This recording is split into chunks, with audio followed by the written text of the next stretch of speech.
Hi, my name's Tianji Brown. I'm an Umpala Kanju Kukuyalanji Churuwai Bunurong man and also the Tasmanian Aboriginal Learning Facilitator here at the Tasmanian Museum and Art Gallery, or TMAG as you'll hear me saying. I'm here to give you a brief overview of the ningina tunapri gallery and to show you how you and your students can get the best out of your self-guided experience. Let's get started. TMAG has worked with the Tasmanian Aboriginal community to showcase 40,000 years of Aboriginal culture and heritage in this exhibition. Ningina tunapri means to share knowledge and understanding.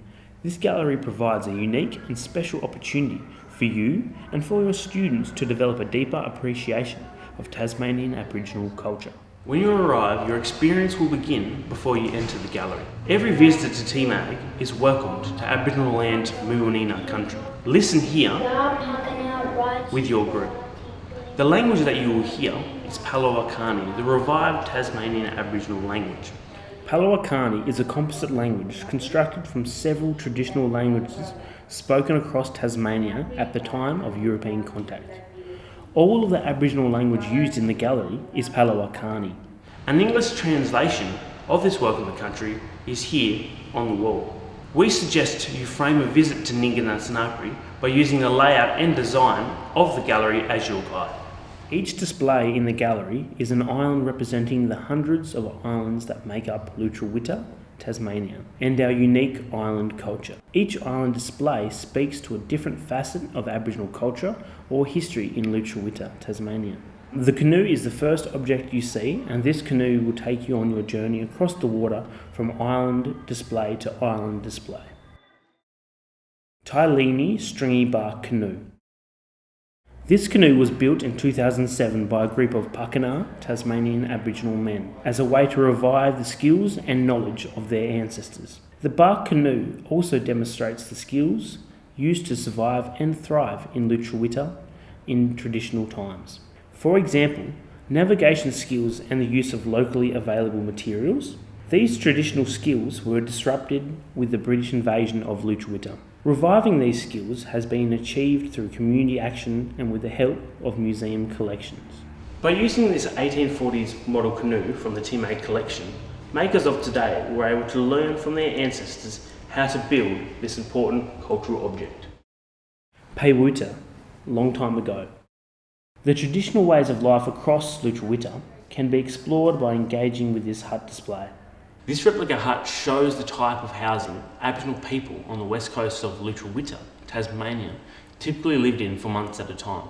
These displays are an opportunity for students to explore the role and purpose of stone tools, spears, waddies and grinding stones, which helps focus attention on hunting and gathering practices. For over 40,000 years, Pakana Aboriginal people of Lutruwita have used their deep skills and knowledge of the land to provide everything they needed to thrive. For over 2,000 generations, knowledge of country and toolmaking skills has been passed down from elders to children through cultural practices and ceremony. Invasion and War Showcase. With the invasion of their homelands, Aboriginal ways of life were forever changed. British laws and traditions were imposed upon the land and the people of Lutruwita. Introduced diseases such as tuberculosis and frontier violence caused many deaths. This proclamation board was an attempt by an early governor of Tasmania to communicate British law to Aboriginal people. It tried to show that harmony could be achieved if British law was accepted and that all would be treated equally. The reality was very different, and there was much conflict and death. This conflict, known as the Black War, reached its peak in the 1820s. A more detailed look into this period of Tasmania's history can be explored through visiting the Our Land Parawa Go Away Gallery in the Bonstall. After the Black War, the surviving Aboriginal people were exiled to the Wabalena mission on Flinders Island. This showcase contains objects collected from Wabalena. Nara Makralumi, Warranta Makralumi. We will always be here.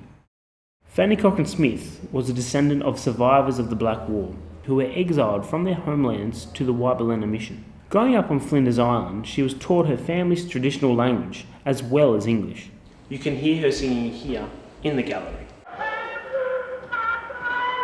This important audio is the only surviving sound recording of a traditional Tasmanian Aboriginal language and is of global significance.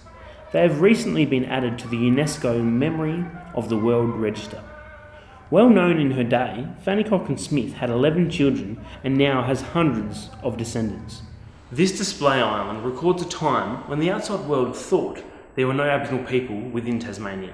This flag represents how Aboriginal people on the Bass Strait Islands built community through shared traditions and through sports like football.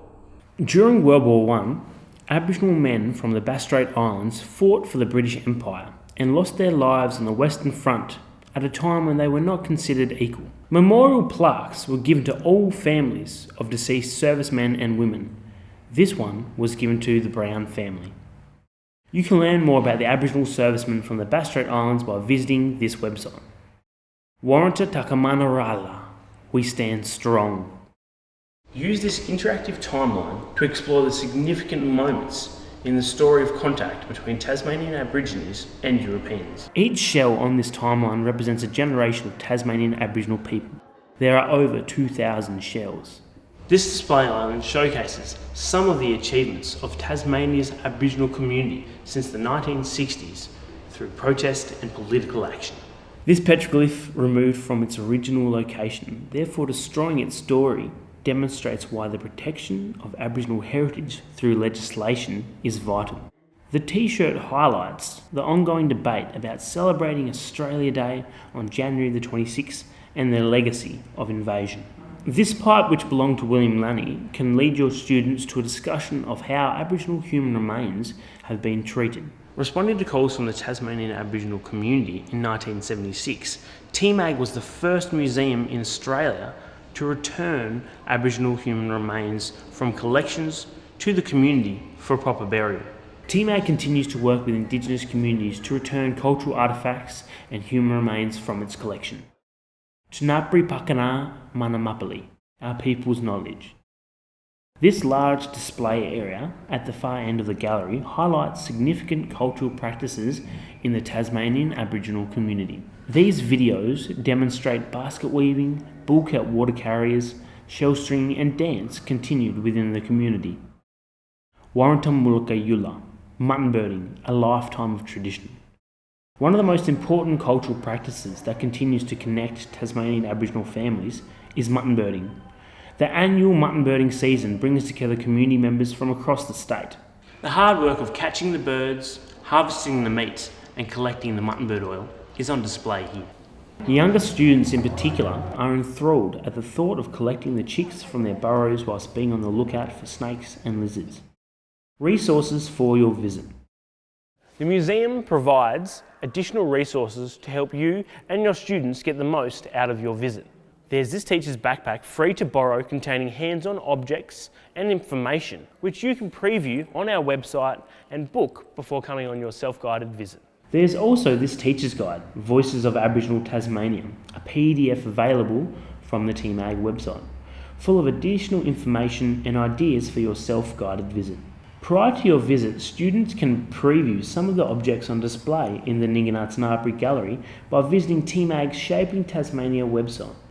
Look for the Shaping Tasmania logo to find these objects in the gallery. You can book in now for a self-guided visit for your class through our online booking form. A well-planned visit to Ningina tunapri is a unique opportunity to enable your students to think about and better understand past and present Tasmanian Aboriginal culture.